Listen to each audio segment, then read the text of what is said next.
140 करोड़ भारत की जनता नहीं, लेकिन पूरे विश्व की 850 करोड़ जनता उनके सामने नतमस्तक होकर उनको अपने माथे पे लगाती है।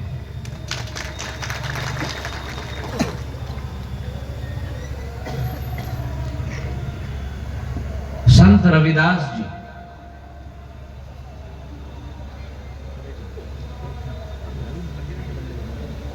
जिन्होंने 200 वर्ष पूर्व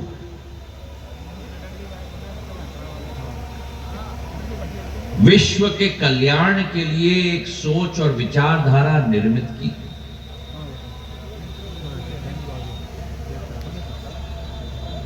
उनकी एक दूर दृष्टिकोण की सोच देखो कि आज भी वो मान्यता रखती है।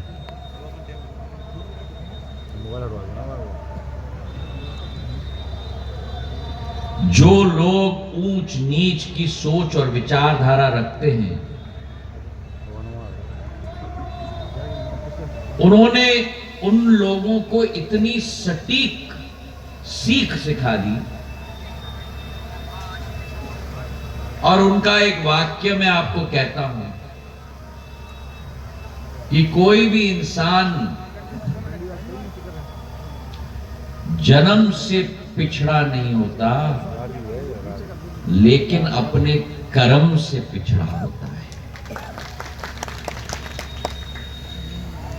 भगवान ने जब आपको और हमें एक मौका इस पृथ्वी पर दिया है,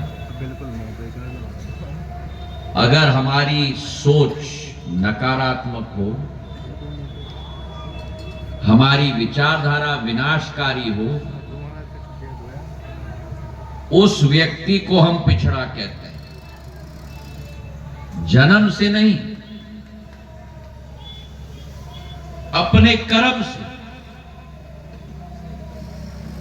और समरसता की ये सीख उन्होंने केवल अनुसूचित जाति के लिए या भारतवर्ष के लिए नहीं, लेकिन ये सीख उन्होंने पूरे विश्व को दी थी। संत रविदास जी की सोच और विचारधारा, उनका जो एक दयालु भाव था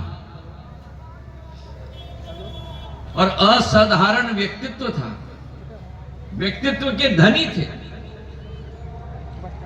हर समाज का व्यक्ति, हर वर्ग का व्यक्ति उनके चरणों पे नतमस्तक हो जाता था। ये महानता संत रविदास जी की थी, और इतनी महानता थी कि उनके लिखे हुए करीब 40 पद सिख समाज के गुरु ग्रंथ साहब में भी सम्मिलित है। समाज सुधारक वो होता है जो आपके जीवन में, मेरे जीवन में, हर इंसान के जीवन में एक नई विचारधारा पैदा करे। और संत रविदास जी इस विश्व के लिए भगवान की देन थे, मेरे भाइयों और बहनों। और बोलो मेरे साथ, संत रविदास जी की जय। जोर से बोलो, संत रविदास जी की। जहां एक तरफ एक कालखंड में आपके समाज ने एक ऐसा नवरत्न विश्व को दिया, वहीं आजादी के कालखंड में आपके समाज ने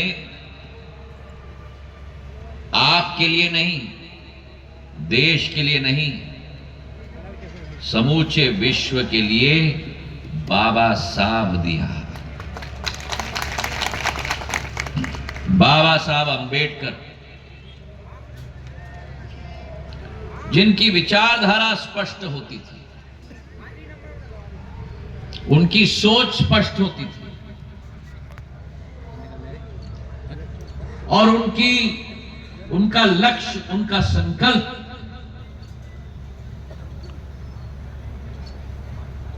सीधा सीधा मानव जाति के उत्थान के साथ जुड़ा हुआ था। क्या सिखाया उन्होंने हमको? केवल आपके समाज को नहीं, लेकिन समूचे सृष्टि को शिक्षित हो, संगठित हो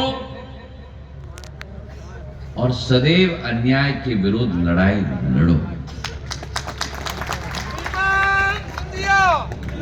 75 साल पहले जो शुरुआत उन्होंने की, वो आज केवल नहीं, लेकिन जब तक ये सृष्टि और ये पृथ्वी है, तब तक ये लाइन उनकी कायम रहेगी।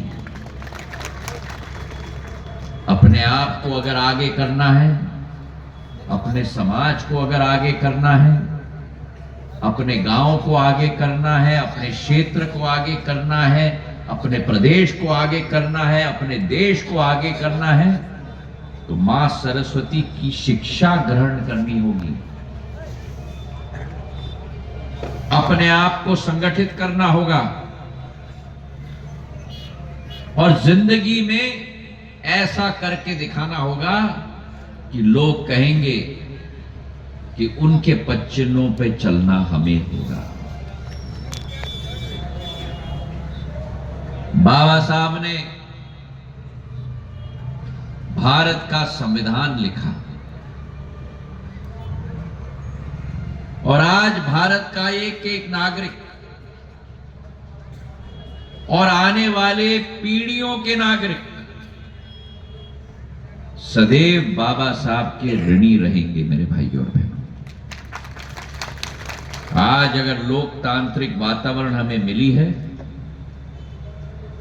तो स्वतंत्रता संग्रामी बापू महात्मा गांधी जी और बाबा साहब जैसे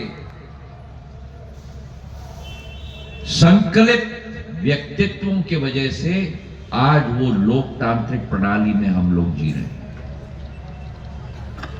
उनकी सोच और विचारधारा, संघर्ष उन्होंने बहुत किया, लड़ाई उन्होंने बहुत लड़ी, और ऐसे तत्वों का सामना किया, साथ में बैठकर भी, और जब अति हो गई तो आमने सामने होकर भी। जिनकी सोच नकारात्मक थी, जिसका उल्लेख अभी जसवंत भाई ने अभी किया मंच से, जब तक कांग्रेस पार्टी थी तब तक बाबा साहब का ना सम्मान किया गया ना मान किया गया। राजनीतिक रोटी सेकने के लिए उनका नाम लिया गया। अगर किसी ने उनको मान सम्मान दिया तो अटल बिहारी वाजपेयी जी ने दिया और प्रधानमंत्री नरेंद्र मोदी जी ने दिया।